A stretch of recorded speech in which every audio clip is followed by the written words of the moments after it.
લોકસભા બેઠકની ચર્ચા થતી હોય છે ઉમેદવારોને લઈને। અહીંયા મનસુખ વસાવા અને ચેતર વસાવાના જે નિવેદનો સામે આવતા હોય છે તેને લઈને હંમેશા ચર્ચા થતી હોય છે, પરંતુ આજે ભરૂચ લોકસભા બેઠકની ચર્ચા કરવી છે, પણ ઉમેદવારોની નહીં, એક યુવાનની કે જેનો એક વિડીયો સામે આવ્યો છે। નમસ્કાર, આપની સાથે હું છું જાનવી।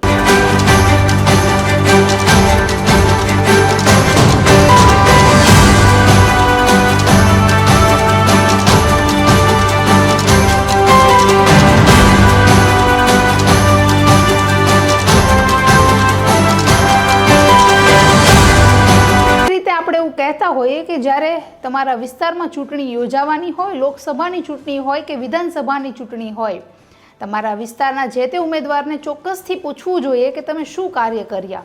જે 5 વર્ષનો અથવા 3 વર્ષનો જે સમયગાળો તમને મળે છે તે સમયગાળામાં તમે પ્રજાલક્ષી કેટલા કામો કર્યા અને કેટલા પ્રશ્નોનું નિરાકરણ કર્યું। પણ હવે આજે વાત પૂછવાની સ્ટાઇલ છે એ થોડીક આ કિસ્સામાં અલગ જોવા મળી રહી છે।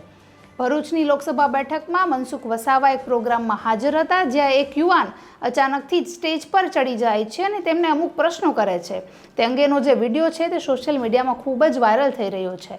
ગામમાં જે વિકાસ નથી થયો એના માટે હું આવેદન પત્ર આપવા આવ્યો છું અને જાહેરમાં લાઈવ ચાલુ છે અને બધાને જ ખબર છે કે સમાજ માટે હું કોઈને કોઈ જગ્યાએ બોલું છું, પણ અમે કોઈ વિરોધ નથી જતા। બધા ભાજપને વોટ આપજો, અમે તમને સહકાર આપીશું, બધા જ ભાજપને વોટ આપજો। પણ આ ઇલેક્શન પહેલા અમારા જે મુદ્દાઓ છે એ એમને કમ્પ્લીટ કરવા પડશે। પહેલી છેલ્લી વાત કે આપણા દયાદરા ગામના જેટલા પણ મંદિરો છે એ નામ પણ નથી, બરાબર છે, એ તમને ખબર નથી મનસુખ દાદા।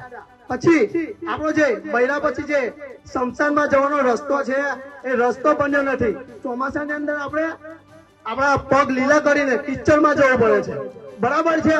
ત્યાર પછી તળાવની પાર બાકરોલી કેટલાક જે આદિવાસીના ઝૂંપડાઓ છે એ નામ પણ નથી। વિકાસ થાય છે, અમે માનીએ છીએ અને તમે અમારા વડીલ છે તો અમે તમને સપોર્ટ પણ કરીએ છીએ, પણ જે વિકાસ નથી એ ચૂંટણી પહેલા, ચૂંટણી પછી અમને કોઈ જોતું નથી। એ તો કાલે પણ નતું અને આજે પણ છે। પણ અમારા સમાજના મનસુખ દાદા બેઠેલા છે, હું એક આદિવાસી સમાજનો દીકરો છું અને કોઈ કીધું બોલવા નથી જતું। બોલવાની જરૂર છે।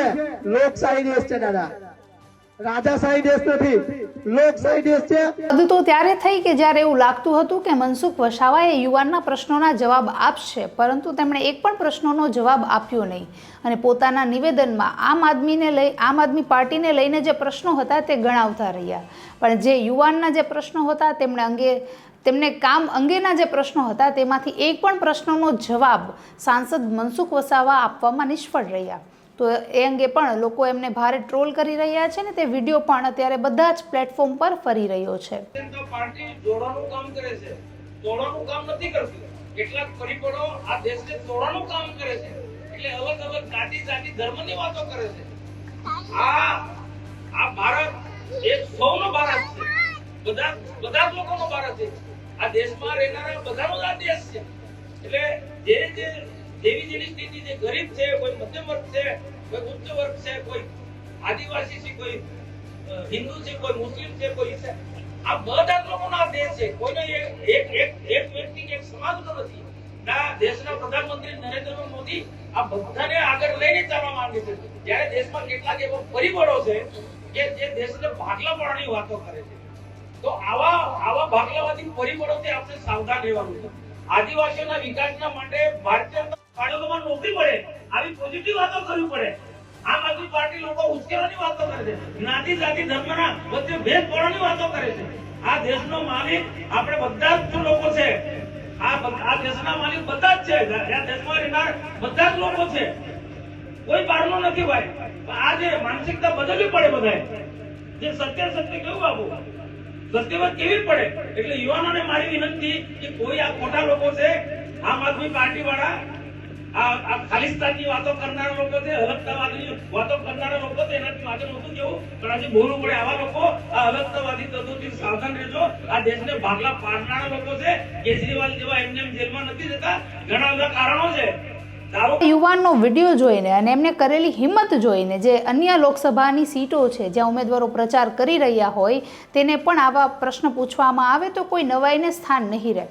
કારણ કે કોઈ પણ પાર્ટીને કોઈ પણ ઉમેદવારને વોટ આપતા પહેલાં તેમણે જે એમને કાર્યકાળ મળેલો હોય તે કાર્યકાળમાં એમણે કેટલા કામો કર્યા, પ્રજાના કેટલા પ્રશ્નો સોલ્વ કર્યા તે જાણવું એ સામાન્ય નાગરિકનો અધિકાર છે. નમસ્કાર.